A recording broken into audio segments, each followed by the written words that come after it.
What is up, ladies and gentlemen, boys and girls? Welcome to episode 68 of the Be Great podcast. On today's episode, I got an idea from somebody else. It was from Joel Klatt. I was watching one of his videos on YouTube where he did a basically college football stock exchange where he told you 5 teams he was going to buy and 5 teams he was going to sell. Basically, if you buy a team, that means you think they're going to have a better season this year than they did last year. Sell means they're going to be worse, right? You get the gist. I'm going to do that same premise. I'm not going to do 5 for each. I'm going to do 4. I'm going to do 4 buys, 4 sells. And I'm going to go into my reasonings. These are basically buys. You can basically see it as these are teams that I think will be significantly better than they were last season. Sells, teams I think will be significantly worse. And that could be reflected record wise. It may not be reflected record wise. This is a mixture of how their schedule looks and a mixture of the talent that's on the team. So let's just get right into it. First up, we're going to start with buys. I'm going to go through the 4 buys first, and then we'll be negative and get into the 4 sells. But we'll start with buys.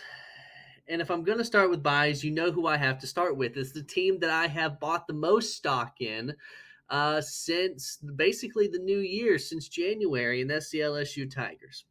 Now, I'm going to just drive this point home, okay? There will probably be maybe one other time where I mention for the 10,000th time that I think LSU is a national title contender. I think they're possibly the most talented team in football, and I plant my flag on that. I stand on that hill. And I'll probably talk about it again right before the season starts, but this will be one of the last times because I've talked about it ad nauseum. Okay. So let's analyze it. Okay. Let's just go through this. We'll start with their schedule. I have their schedule pulled up. I also have their depth chart pulled up. Okay. We'll start with the schedule. We know the hard parts of this schedule. The schedule is not easy. Okay. It's not. You have your Louisiana Tech and your Southeast Louisiana and your Western Kentucky, right? But there is maybe one, I would say, free win on this schedule, and that's Arkansas game at home, other than obviously the cupcake games. I'm talking about other than the cupcakes. There's probably one free win, and that's the Arkansas game that you have at home. Look at everything else. You start off the season at Clemson. That game is so massive and so important. Everyone's talking about Texas, Ohio State. I'm telling you, LSU Clemson might be more interesting and more important, but I don't think anyone's going to want to have that conversation. And I understand it. It is Texas, Ohio State, but still. That's going to be a hard one. You have a home game against Florida, which I think you're much better than Florida, but Florida should be better than they were last year. They're a team that is slowly getting better, but getting better nonetheless. And we'll have to see how DJ Lagway has progressed. Then 2 weeks after that, you're on the road at Ole Miss. I think Ole Miss is worse than they were last year. They're not on my sell team list, although I considered it. I think they're significantly worse than they were last year, but it's never fun to have to go to Ole Miss, and they're a team that typically gives LSU fits. Then you're home against South Carolina. South Carolina is not going to be an easy out. You could argue LSU should have lost to South Carolina last year. They pulled it out. It's not going to be easy to beat them this year. Then you're on the road at Vandy.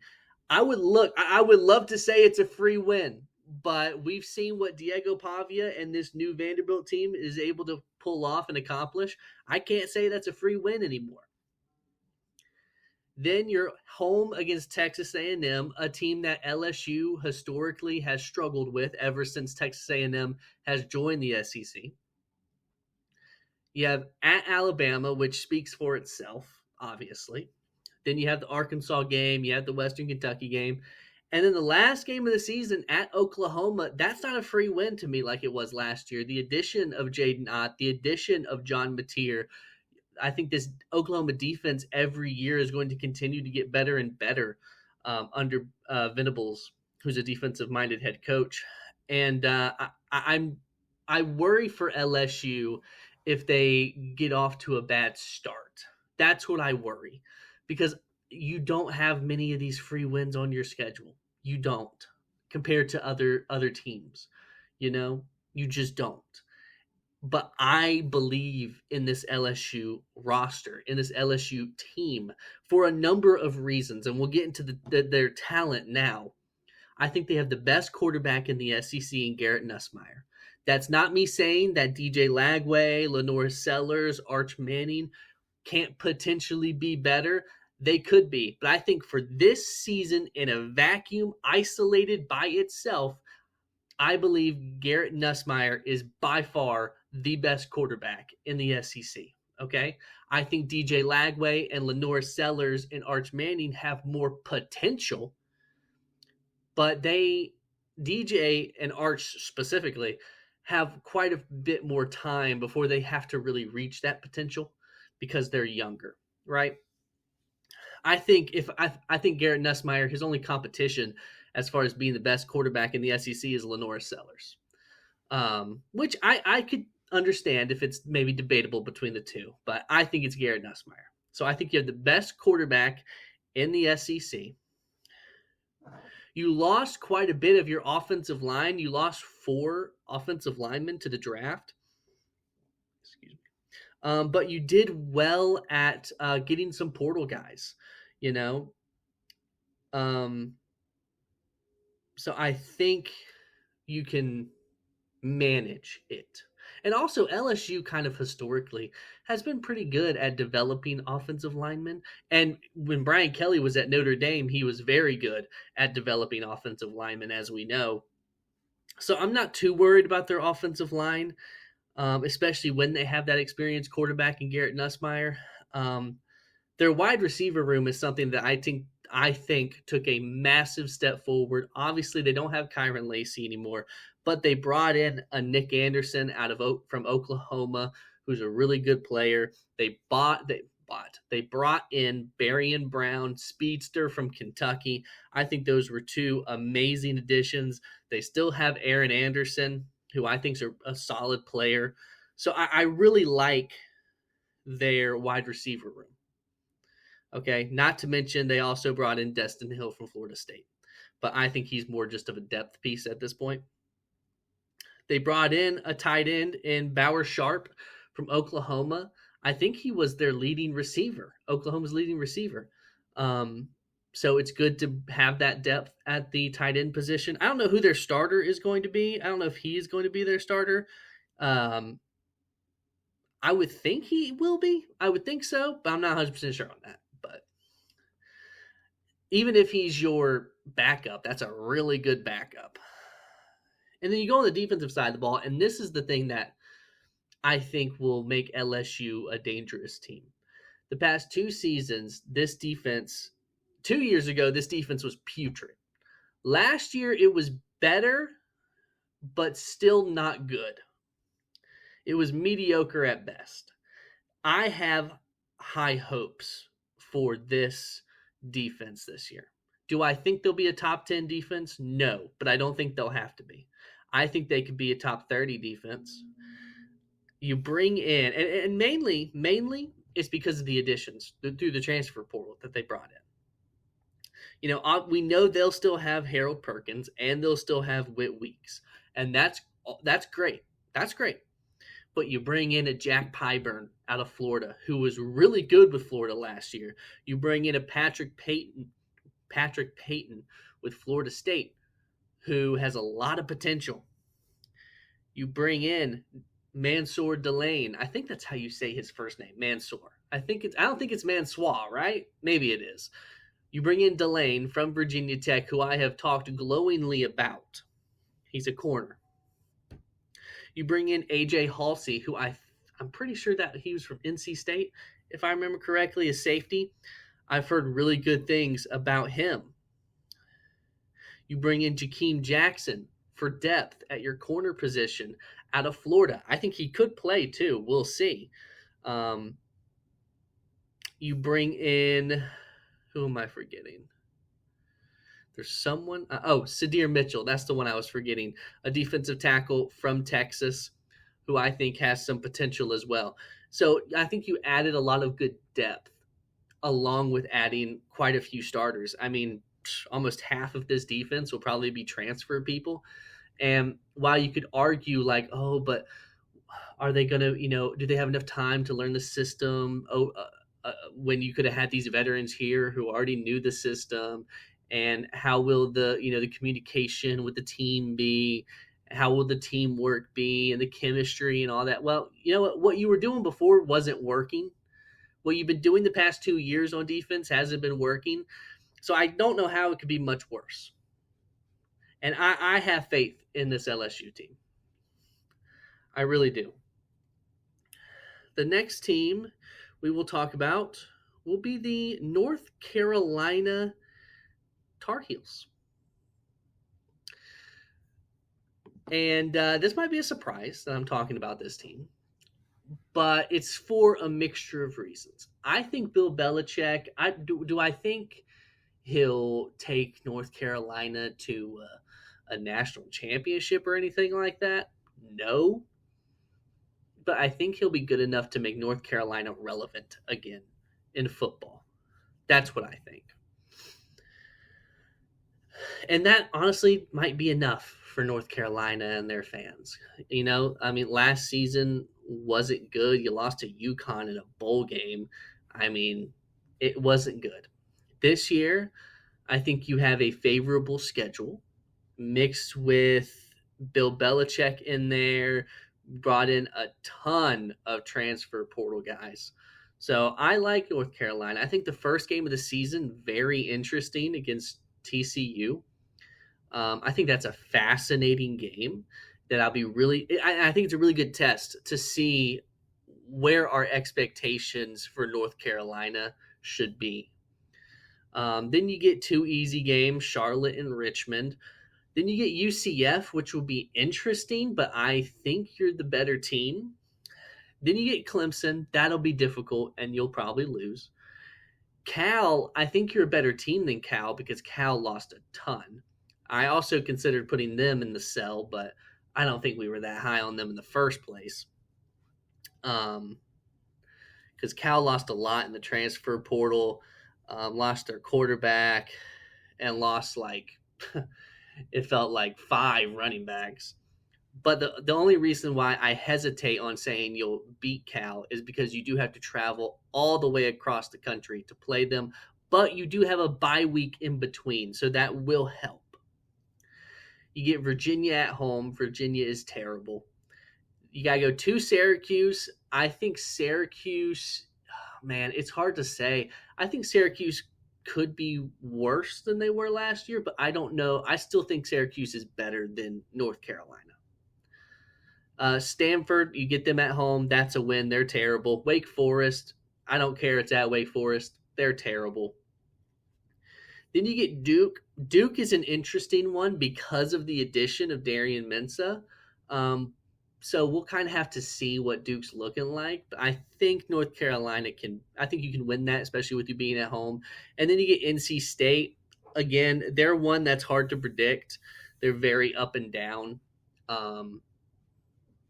But, I mean, you don't get Georgia Tech. You don't get Miami. You don't have to face Florida State. Really, the only really good team you have to play is Clemson. And TCU might end up being good. We don't know, though. Clemson's the only team on this schedule that you have to play where we know Clemson's going to be good. So I think that leaves a lot of potential for Bill Belichick to do some good things here. Get a solid, I don't know, get a solid 8-4. If you can I think Bill Belichick can easily get an 8-4 out of this team. Okay, lose to Clemson, lose to Syracuse. Let's say you lose to TCU and you lose to Duke. right? That's 4 games that you could lose and win the rest. I think that's very doable. As far as the team is concerned, they have a ton of transfers. I mean, looking at this depth chart, literally on defense, so it labels if it's a transfer portal person, their name is like highlighted in orange. On the defense, it's mostly orange. um, and again, I don't keep up with every single player that leaves to go into the transfer portal that certain teams pick up. North Carolina did lose a really good edge rusher to Ohio State, which will hurt. I will say this. One player I do know that North Carolina added, and I recognize his name here, and it just made me remember this. Gio Lopez, their new quarterback, transfer from South Alabama, I think. I like him. I do like Gio Lopez. I think he has a lot of potential. I think he is perfect for a place like North Carolina. I think he was too good to be a group of 5 quarterback.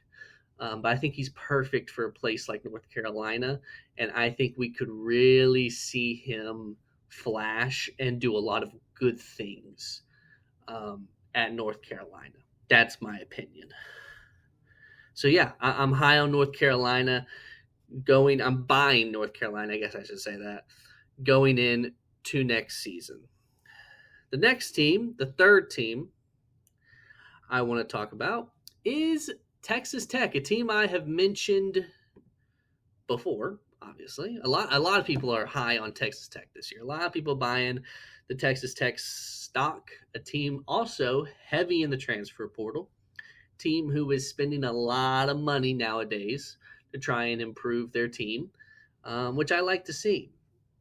The schedule isn't too bad either. You face Arkansas Pine Bluff and Kent State, so you're 2-0 like that. Then you have Oregon State. You're better than Oregon State. You should beat them. You have at Utah, which will be interesting to see how Utah rebounds after last season, which was a struggle. Then you get at Houston. I think Houston is quite simply just bad. You get Kansas, who had a disappointing season last year. I have no faith in them. So, and then you get at Arizona State, which is the interesting one. I think you're easily, let's see, 1, 2, 3, 4, 5-1 at worst going to Arizona State. And that'll be a good game. Arizona State's going to be a good team. Texas Tech, I think, is going to be a good team. And so it'll be interesting to see who comes out on top for that. I think you could totally see a rematch between the two in the Big 12 championship. Just saying. You're home against Oklahoma State, who was terrible last year. I don't think they'll be much better this year. At Kansas State could also be interesting. We'll have to see how Avery Johnson progresses. Could also be a Big 12 championship rematch, by the way. You get home against BYU, who just lost their quarterback. I think you're better than BYU. Then you get UCF and West Virginia to end off the year. You're better than both of them. I could easily see Texas Tech going 9-3. At worst 9-3 for me, for Texas Tech. And that's a really good season, in my opinion, and that you can only just get better and better. And I think you could beat Utah. I think you could beat Arizona State. I think you could beat Kansas State.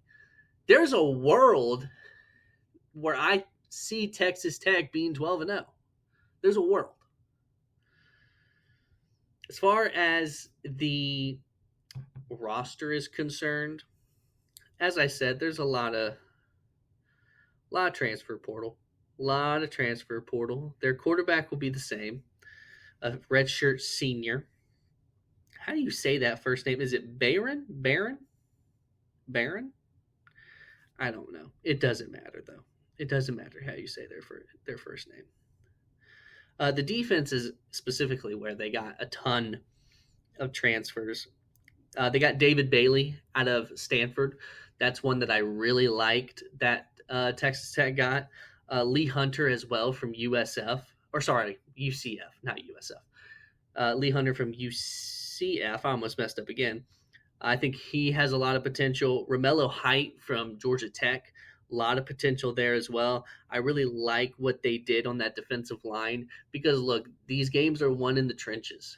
And getting that defensive line really set up nicely with Romello Height, David Bailey, and Lee Hunter is really going to help them in a Big 12 that is wide open every single year. So, yeah, I like Texas Tech. Big buy on Texas Tech. Last one here, or last buy, is the team LSU faces week one. It's Clemson. Um, Look, everyone knows Clemson's going to be really good. All right, we all know this. This is the one team I have on the buy list that, as we know, didn't do anything really in the transfer portal. Um, I think their schedule is also favorable for them, and that obviously their schedule looks more favorable because of how good they are. But they don't have to play Miami. That's one they miss. But again, they do have to face LSU week one. I think whichever team loses that game shouldn't feel too bad about themselves unless they get blown out, because someone has to lose. And they're both really good teams, in my opinion. Both top five, in my opinion. You get Troy, that'll be a dub. Georgia Tech might be a little interesting. Um, and I'm honestly looking at their schedule. There's a lot of interesting games on the schedule. I mean, after Troy, they get a 3-game stretch of at Georgia Tech, Syracuse, at North Carolina. That's an interesting stretch. It'll be interesting to see, like, okay, everyone believes that Georgia Tech is getting better and better. That will be the game that they have to prove it. You play against a top 5 team. You went into, what was it, 7 or 8 overtimes with Georgia last year. Let's see what you do when you get Clemson at home in week 3. The Syracuse game, that'll be an interesting one to see where that program's at in year 2 under Fran Brown. At North Carolina, interesting to see how Bill Belichick and that North Carolina team does first year against a really good Clemson team. You get Boston College, who you'll beat. Then you get SMU, which obviously SMU lost in the ACC championship to Clemson, but SMU was a really good team last year, surprisingly. I think Clemson will beat SMU, though. I think the SMU thing was a 1-year kind of fluke, if you want my opinion. I probably should have put them in the sell section, but I didn't. But that's how I feel. Duke, you'll beat them. Florida State, man. Florida State is such an interesting one. I don't know what to think about them. First of all, Thomas Castellanos needs to shut up. That's number one. Number two, I think Florida State will be better, but that's not a high bar. I don't know. I think Clemson will easily take care of them. At Louisville could be interesting. Will be interesting to see where Louisville's at with Miller Moss. They get Furman. That'll be a dub. And then at South Carolina is real interesting. Real interesting, real fun. We'll have to see how that goes. The roster is amazing. It's amazing. Antonio Williams and Bryant Wesco Jr., really good, high potential wide receivers for Clemson. We'll have to see how that offensive line does. We'll have to see if it has really developed and really improved. Cade Klubnik, we all know. We all know Cade Klubnik. And usually Clemson has a pretty good run game, so I'm not really worried about that. But the defense is where they make their money. The defense is what is really great for Clemson. Is what's going to make them national title contenders. TJ Parker, what is there? Is there enough you could say about the duo of TJ Parker and Peter Woods? Honestly, they're fantastic. And then you get DeMonte Capehart, who's not that bad himself on that defensive line. That's a really solid trio to have on your defensive line. Sammy Brown, a young linebacker who has a ton of potential. I wanted him to come to Georgia, but I digress. Avian Terrell, really good corner. They just have so much talent on that defense that I think it's impossible for them not to win the ACC with how bad the ACC is. It's just how I feel. And that's how a lot of people feel. I think Clemson is pretty much a lock to win their conference. I think they're the only lock to win their conference before the season even starts. Oh boy, I'm scared to do this next one. We're getting into cells, obviously. This is the negative section. And I have to hop off the bandwagon, unfortunately, when it comes to the first team I want to talk about in the cell section. And I feel bad for doing this because I went on and on last year about how this was America's team. But I have to be honest. Okay? Let's talk about the Vanderbilt Commodores. Okay? I am concerned for a number of reasons. Number one, Diego Pavia and this Vanderbilt team won't shut up. That's my first concern.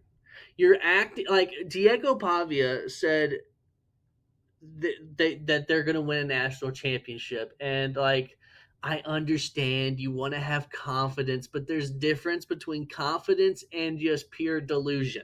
Okay, there is a difference, and that is pure delusion. And you have their head coach saying, "Oh, Clark Lee saying, oh, we're planning on playing games in January. What games? Like scrimmage? You gonna play scrimmage games in January? You ain't gonna be playing a playoff game in January. I don't know what you think this is." And I just think Vanderbilt they are setting themselves up for such an embarrassing year. I don't even want to look. Okay, can we remind ourselves? Vanderbilt last year lost to Georgia State. We name all these great things that they did, and it was impressive and it was great for them. They did lose to Georgia State, by the way.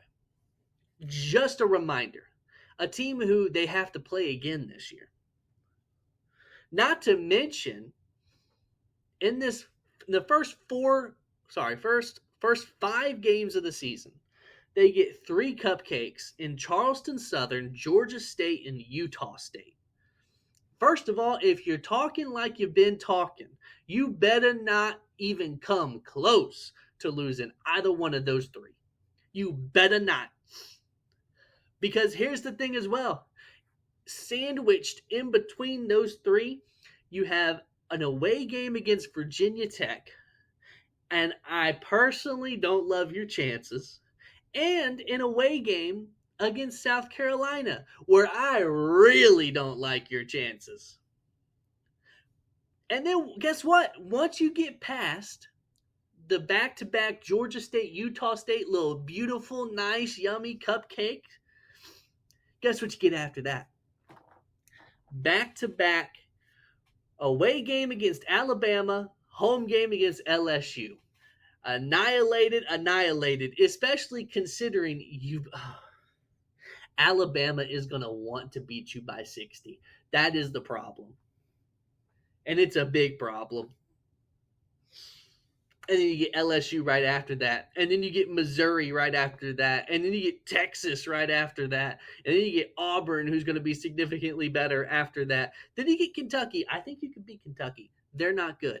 And then you get at Tennessee to end the season, but it's a rivalry game, so they'll really want to put the punish down on you. And if I'm playing Tennessee, I want it to be early in the season, not late. I'm so concerned. I'm so concerned about Vanderbilt. I'm so concerned. There is literally a realm. There is a realm. They only win their 3 cupcakes. There is a realm that happens, and it is going to be quite embarrassing if it does. I am maxed levels of concerned. Their roster is, I mean, it's very similar to what it was last year. They did bring in quite a few transfers for the offensive line and a few for wide receiver. They do still have Eli Stowers at tight end, who a lot of people think is best tight end in college football. I don't think so, but he is really good. And obviously, they still have Diego Pavia. They still have Cedric Alexander, their running back. They have pieces, but I am very worried and concerned that America's team is going to come crashing and falling down in quite the embarrassing fashion. That's all I'm going to say. I think you should sell all of the Vanderbilt stock you have. While it's high right now, you should sell it immediately. Another black and gold team. I didn't even mean to do this. Another team I'm selling, and this probably should come to no surprise of anybody. This is a team that I definitely hated on last season, but I did give them their flowers by the end of the season. The Colorado Buffaloes. Look, I'll go in depth with this, but I literally could just say two things to make my point. No more Shador, no more Travis Hunter. And I could leave it there and we can move on, and because I think that says all that needs to be said. But not the roster. Yes, the roster. But the schedule doesn't do you any favors. You start at Georgia Tech, you're at home against Georgia Tech. Is that a neutral site? I don't know if it's a neutral site. It might be, but it says they're the home team. Against Georgia Tech is a better team than you. Simply. It's just very simple. Delaware, they're not good. Although, welcome Delaware, first season in the FBS group of five. Welcome. Also to Missouri State, welcome. Missouri State is who I'm doing my dynasty with on College Football 26. So go Grizzlies, go Grizzlies. Then you're at Houston. You're probably better than Houston. They're not very good. You have Wyoming. You're better than Wyoming. BYU, they annihilated you in the Alamo Bowl. So maybe you can get your revenge. BYU losing their quarterback makes them interesting. And because they lost their quarterback, you might be better than them. At TCU, that one is tough. That one's tough. Iowa State comes to Colorado. I think Iowa State's probably better than you. At Utah's better than you. You get Arizona at home. You're probably better than Arizona. They didn't have a good season last year, even with Tet McMillan and Noah Fifita. I don't expect it to be much better. At West Virginia is interesting. I'm not sure what to expect, though, from West Virginia next year. You get Arizona State at home and at Kansas State to end the season. They're both better than you. I just think Colorado has potential to lose a lot of games. I don't believe in that defense, especially losing Travis Hunter, and I definitely don't believe in the offense losing also Travis Hunter and Shador. I don't trust it one bit. I mean, you brought in Caden Salter, who I like. I like Caden Salter, but let's not forget the fact that Caden Salter didn't have a great season last year. Okay? And maybe Julian Lewis starts, but I think Caden Salter is going to be the starter, personally. Just personally. And like that, I don't know. I don't have faith that they will be okay after losing Shador and, more importantly, the Heisman Trophy winner last year, who was the best player in college football, probably, other than maybe Ashton Genty. Like I don't feel confident in that. They did get Jaheim Otis on defense from Alabama. He's a good player. But there is just so much on this defense and on offense that is just massive question marks. Okay? Massive question marks. And I think you should be very concerned about Colorado going into next year. I'm going to try and pick up the pace a little bit here. You know what? Let's save this next. I'm gonna do this next team last, actually. Sorry if you heard my dog right there. She is whining. Goodness, can you believe that? She must be a Colorado fan. I don't know. Are you a Dion fan? I think you are. You must be. Next is Tennessee. I'm gonna save the hot take one for last. Next is Tennessee. I think again this kind of speaks for themselves as well. Speaks for itself as well. It's not really their fault. It is the fault of Nico and his idiot father going to UCLA. I like Joey Aguilar. He's not an SEC quarterback. He just isn't. I don't. He's not going to be good enough to win Tennessee games. I'm very concerned for them at the start of the season against Syracuse. I think that they could easily lose that game. You'll beat East Tennessee State. You get Georgia week 3. Again, if I am facing Tennessee, I want it to be early in the season. I don't want it to be late in the season when they're starting to get things figured out, maybe. So I want it to be early in the season. And unfortunately, you get Syracuse and Georgia early in the season. So, and I think they're going to lose both of them. That's personally how I feel. I think they're going to lose both of them, but they'll beat East Tennessee State. They'll beat UAB. They're still way better than Mississippi State. So I think they'll beat Mississippi State. You'll be 3-2. You'll have Arkansas at home. I think you'll beat them, but honestly, even a game like that worries me with them having Joey Aguilar as their quarterback. At Alabama, I think that's a loss. At Kentucky, that's probably a win. Oklahoma game looks very interesting now. New Mexico State, that's a win. Vanderbilt at the end of the season is a win. The Florida game is not in your favor now while losing Nico. There's no way. There's just no world to me where Tennessee is a top 5 SEC team. There's just no world. There's no world where I think they're even close to Texas, LSU, Alabama, and Georgia. Not a world where they're close. It's that 5th spot, but again, I think with the loss of Nico, I think Florida might be better than them. Oklahoma might be better than them. Texas A&M, I think, is better than them. South Carolina, I think, is better than them. Who else? Missouri is interesting. There's a team I'm forgetting. I know. Oh, Ole Miss. I think your Ole Miss gets very interesting.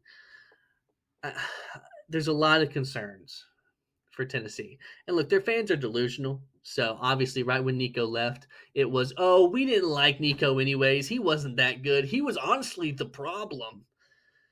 But, whatever. As far as their roster, they still have Chris Brazel. I think that's how you say it. Coming back. And then obviously they brought in Joey Aguilar, which will be very interesting to see how that works.